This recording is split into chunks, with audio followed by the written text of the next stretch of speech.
Ladies and gentlemen, celebrating 5 years as a podcaster, introducing Nate the Great! I'm here to show the world, I'm here to show the world. Come on, bring it on.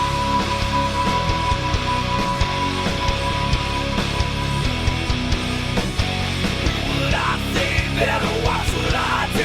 Better heed the warning I'm here to give you. If you ever doubted me, you don't have a clue.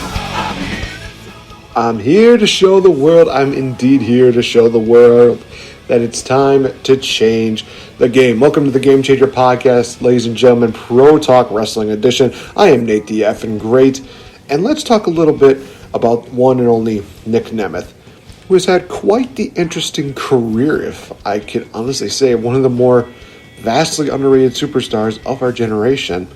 You look at the guy, he started off as a cheerleader, as a cabbie guy, and then he just came in as like this clean, kind of cut, generic person that would just be coming out, extending his hand, smile on his face, saying, "Hi, I'm Dolph Ziggler."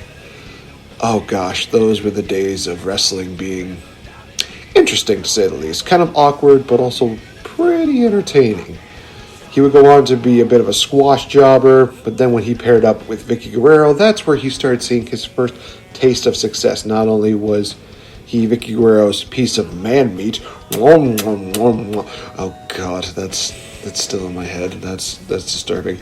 But he would slowly start to achieve huge success in the WWE, one of which was the Intercontinental Championship, and he was also presented the World Heavyweight Championship. Granted, it was only about around a cup of coffee, but we won't talk about that. He would go on to win the United States Championship.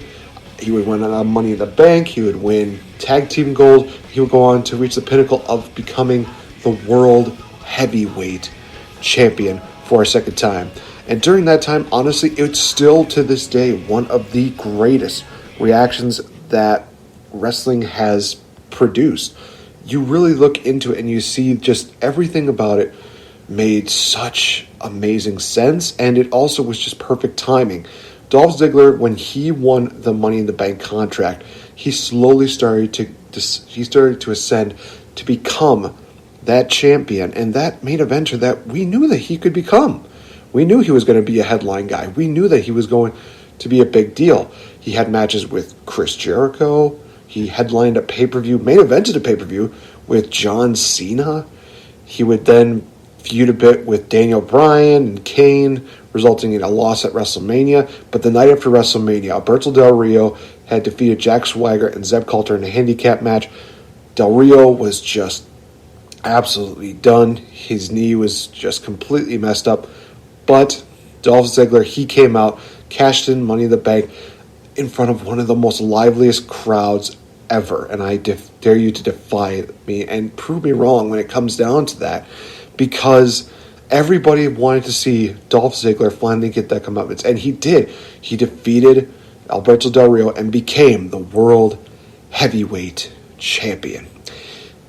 And then things started to go awry. He was set to defend his title in a triple threat match against Alberto Del Rio as well as Jack Swagger, but unfortunately, due to a ladder shot, he suffered a concussion, so they had to scrap that match and make it Del Rio versus Swagger in an I Quit matchup. Now, after that, we get the rematch between Del Rio and Dolph Ziggler, and everybody's like, well, this is going to be a great matchup, right?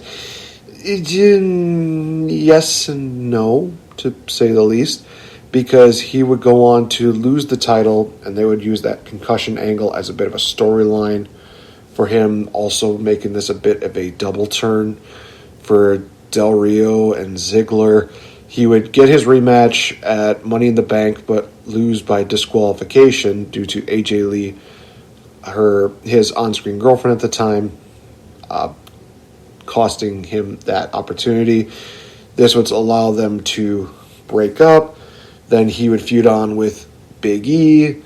He would then go on to have a bit of a lukewarm kind of deal there where he just kind of was popping in and out. He defeated Sandow on a episode, on I think a pre-show it was for Battleground, if I'm not mistaken. He wouldn't really be seen too much until like Royal Rumble time, and then he would not really be doing too much again till WrestleMania, where he would be in the Andre Giant Memorial Battle Royal. And then during that summer, he had a very great feud with The Miz and a series of matches with Luke Harper, in which they made the Intercontinental Championship something absolutely amazing. He even, years later, created one of the best promos of his career by putting his career on the line against The Miz at a No Mercy pay-per-view. So, yeah. Dolph Ziggler has definitely been screwed the pooch on so many times. And honestly, he's one of those guys who I give him credit for at least trying new things. And he definitely is one of those guys that I've looked back at and had more fond memories than horrible memories with him. And nowadays, people just don't care about him as much. Had they got a legitimate run with him as the world champion, they probably would have cared about him that much. I mean, he got shafted so many times that what ended up happening was that we should have been excited to see Dean Ambrose versus Dolph Ziggler for the WWE title, but barely anybody gave a crap about it. It sucked, but at that point, it was kind of a situation where it was a bit too late for them to do anything. So I'm going to do the same thing that I did with the last episode, where I'm going to actually book a storyline back then and rearrange it, because I'm an effing genius, no ding required. So, I will say this, that the perfect time for Dolph Ziggler was indeed that time when he was Mr. Money in the Bank, and for the majority of that year, going to be keeping it the same. Now, I'm going to be booking it from WrestleMania 29 all the way to WrestleMania 30. So, WrestleMania 29, we're going to keep that, because honestly, with Dolph Ziggler, he needed to look a little bit weak going into the world title matchup. It made sense, so I'm going to keep that match where he and Big E lose to Kane and Daniel Bryan at WrestleMania. And honestly, I would still even keep that whole deal where he almost got pinned in a matter of like 10 seconds. That was great. That was a great moment. A better moment to keep in there is going to be the night after WrestleMania. Keep everything that they did. It's just a great moment. It's hard for me to even top that. I will admit I can't top that. So here's the thing about it, is that we're still going to keep things relatively the same. The concussion is still going to happen. They're still going to have that Extreme Rules matchup where, the I Quit match just to end the feud between Swagger and Del Rio, even though technically I guess they were done the night after WrestleMania. It is what it is. So Del Rio wins, and we get the match at Payback. This is where we start seeing things be a little bit differently, in which we are actually going to see Del Rio actually win the match, but by disqualification, because Dolph Ziggler is thinking that, I'm the champion, I don't have to lose that, but, I have the champion's advantage. So he keeps that in mind, and they're setting up the rematch between Del Rio and Dolph Ziggler at Money in the Bank. But here's the thing about this, is that there's a lot of people that are going to be doubting Dolph Ziggler at this point. And Dolph Ziggler realized that this is where we're going to slowly see him start turning face. Not full-on face, but enough to where he's wanting to prove himself in matches. AJ Lee and Big E, they get involved, they help him win it, but you also see this kind of gear in Dolph Ziggler's head where he's just thinking, I don't think I want to be this kind of champion. I would much rather be a fighting champion, because Dolph Ziggler, whether you like it or not, he is a guy who can go, and he definitely can. So at the Money in the Bank pay-per-view, we see Dolph Ziggler versus Alberto Del Rio take place. However, there's a caveat on it where everybody is banned from ringside. It's literally a straight-up one-on-one match between Alberto Del Rio and Dolph Ziggler. It's an instant classic. These guys legitimately just tear each other apart. They go bell to bell, absolutely just creating an absolutely amazing matchup between the two of them. Now, in this matchup, Dolph Ziggler retains the championship, legitimizing him as the world champion and legitimizing him as a main eventer. Now, here's where it's going to get interesting, because we're still going to keep the AJ Lee and Big E turn on Dolph Ziggler, because basically AJ Lee and Big E, they feel like they feel like they were used. It's like, you used us to get to the world title. You used us to get to, where you're at right now. Without us, you would be nothing. You would still be a caddy driver. You would still be a cheerleader. You would just be a piece of man meat that nobody gave a crap about. And eventually, they do indeed turn on Dolph Ziggler. Now, at this moment, we see the match made. It's Big E versus Dolph Ziggler, and it's for the World Heavyweight title at SummerSlam. In all honesty, it is one of those storylines that is natural, and it makes a lot of sense, because you have the big bodyguard. He wants to prove that he is the best against his former protege. It's kind of almost like a Diesel and Shawn Michaels matchup between the two of them. But in this case, Shawn does indeed go over, in which Dolph Ziggler picks up the victory after a very hard-fought victory over Big E. And Dolph Ziggler retains the championship, ending the feud with AJ Lee and Big E for the time being. I'll explain why in just a bit. So we have to continue to this momentum. So we actually have Dolph Ziggler versus Christian at Night of Champions, because honestly, I think I'd really love to see that matchup. Christian has just talked about, one more match, rah, rah, rah, Christian's peeps.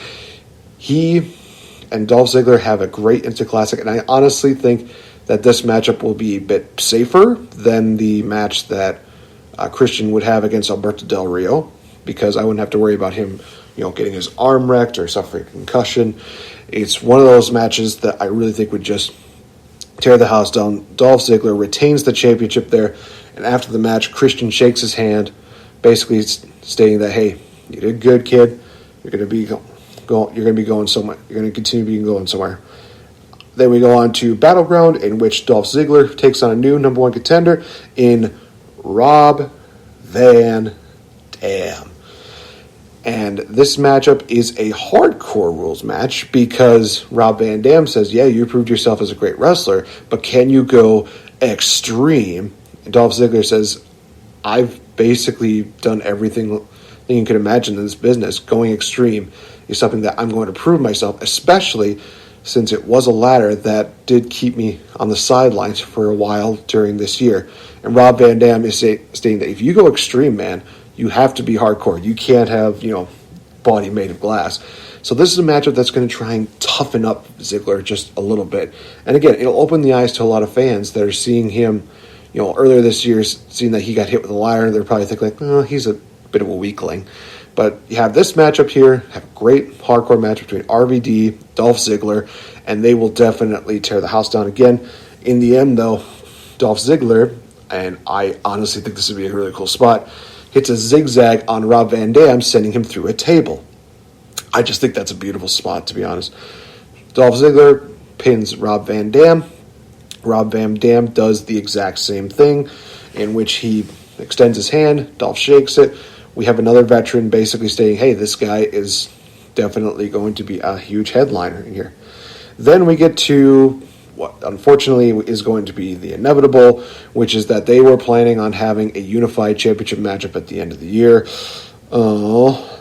And there's no really avoiding this deal. So we see Dolph Ziggler one-on-one with John Cena at Hell in the Cell. Matchup takes place, and John Cena picks up the victory. Now, to be honest, I don't like the idea of having Dolph Ziggler losing to John Cena again, but at the same time, there's still some good rivalry juice that you can put into this. And Dolph Ziggler is saying, I've defeated a lot of these huge legends, these veterans in the business, but one that I feel like I need to really prove myself against is John Cena, somebody who I actually feuded with quite a bit throughout the year of 2012, was it? Yeah, it was 2012.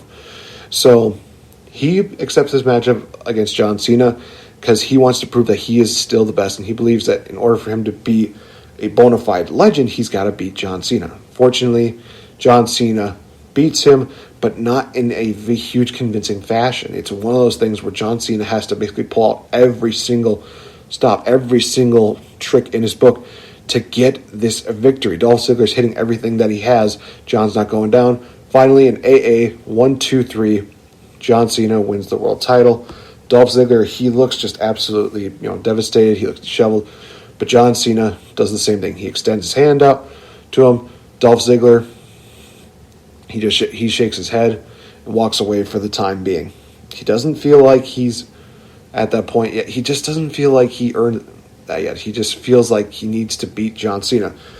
We have, ironically enough, the same thing that took place in real life, which was Damien Sandow cashing in on John Cena the night after. Damien Sandow loses, which is sad. But I'm also going to pull a page out of Adam Blumpier's booking of Damien Sandow, and I'm actually going to have a triple threat match at Survivor Series where it's going to be John Cena defending against Damien Sandow and Dolph Ziggler in a triple threat match. At that matchup, we see John Cena pin Dolph Ziggler again. Dolph Ziggler, we see the same deal that we had before. Damien Sandow's up the ring. He's pissed. Dolph Ziggler, he looks very defeated, disheveled. John Cena extends his hand out again. Dolph Ziggler's about to leave, but John Cena, he pulls him back, basically saying, hey man, you have nothing to be ashamed of. You had this championship all throughout this year. You have given me one hell of a fight. Accept the fact that, accept the loss, move on. You're a man. You're not perfect, but you are a strong competitor. Extends his hand out again. Dolph Ziggler, he almost looks to just kick John Cena's head off, but then he realizes John's right. That, you can't win him every single time. He shakes his hand, and it's kind of one of those things where we see a mutual respect between John Cena and Dolph Ziggler. That is how we go to that. So, we go on to the tables, ladders, and chairs event. In all honesty, how we build that up is that Dolph Ziggler, he admits that right now he needs to just refocus. He needs to think about some other priorities in his life. One of those priorities is taking on Big E, who at this time is the Intercontinental Champion. But he is not babyface. No. No, AJ Lee dropped Big E because of the fact that Big E was not going to assault women. And in all honesty, that's really good. So AJ Lee has, knocked Big E out of her contact list and recruited Tamina. Big E decides to prove himself as a monster. He goes on a rampage, beating up everybody. He doesn't exactly get pinned. He just beats up everybody. He loses a couple matches by disqualifications, by count. But in the end, he becomes the Intercontinental Champion, defeating Curtis Axel in very convincing fashion. So Big E is basically saying, well, bro, there's no way you can... He's not Vince Russo. What am I thinking? He's basically saying, Dolph, I'm a big guy. You're a little guy. You got lucky at SummerSlam. If you face me again, not only will I beat you, but you're going to be lucky if you survive. So they have the match for the Intercontinental title at TLC, and just like Big E said, Dolph Ziggler barely makes it out. Big E just absolutely wrecks Dolph Ziggler. Not quite to the point of burying. We see Dolph Ziggler definitely trying to be resilient. He tries fighting back, but Big E is just too much for him. He has a new focus than what he did when he first broke off with Dolph Ziggler. In the end, big ending, 1, 2, 3, Dolph Ziggler is defeated. Big E retains the championship. We go to the Royal Rumble matchup. Dolph Ziggler actually eliminates Big E from the Royal Rumble.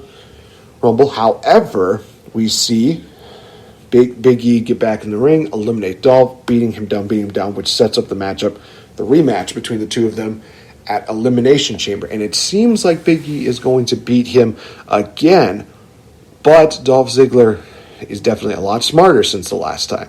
He finds the weaknesses and he exploits Big E's weaknesses, gets very close to winning the matchup, but Big E grabs the championship, clunks him on the head. Dolph Ziggler wins by disqualification.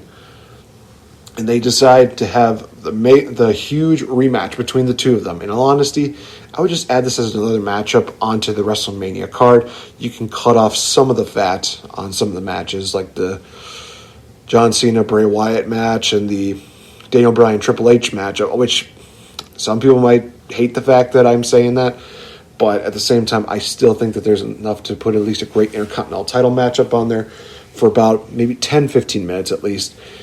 Dolph Ziggler, Big E, they fight. We see Big E trying to pull up all the stops, but in the end, Dolph Ziggler outsmarts Big E, hits a zigzag. Nope, he hits another zigzag. He hits 2 zigzags in a row. 1, 2, 3. Dolph Ziggler at WrestleMania wins the Intercontinental Championship. And honestly, after that, you have him feud with everybody else. You have him have the feud with Bad News Barrett. Unfortunately, Barrett does get injured after a few months.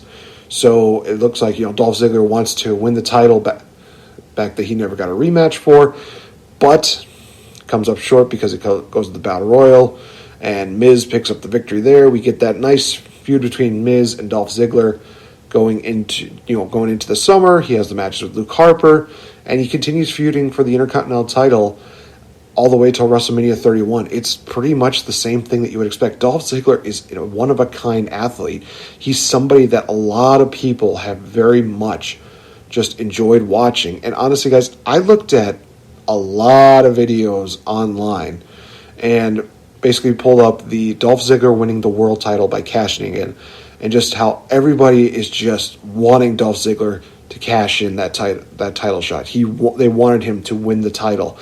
It's one of those things where you cannot overlook Dolph Ziggler in an instant. Even today, I still find a little bit of charm when it comes to Dolph Ziggler. Now, he doesn't have the same charm that he had beforehand, but at the same time, he's trying to evolve. He's trying to become a guy that's still going to remain relevant and still be, rightfully employed by WWE. And at this time, he is a tag team champion with one Bobby Roode, a.k.a. also known as Robert Roode. But Dolph Ziggler is one of those guys who just deserves to be more appreciated than what he is.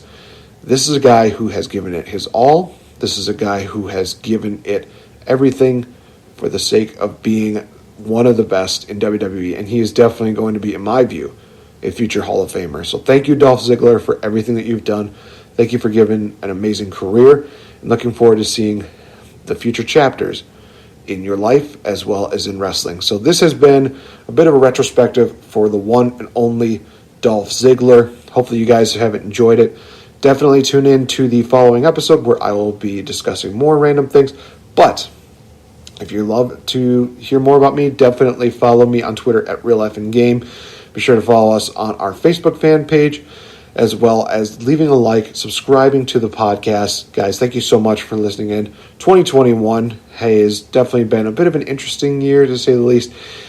And I am hoping, and I am definitely going to be optimistic that 2021 is going to be a better year than 2020 did. So thank you guys so much. Stay safe out there. Be smart. Be respectful. And just remember that you can make a difference and be a game changer one day at a time, even one moment at a time. Thank you guys so much. Talk to you later. Bye.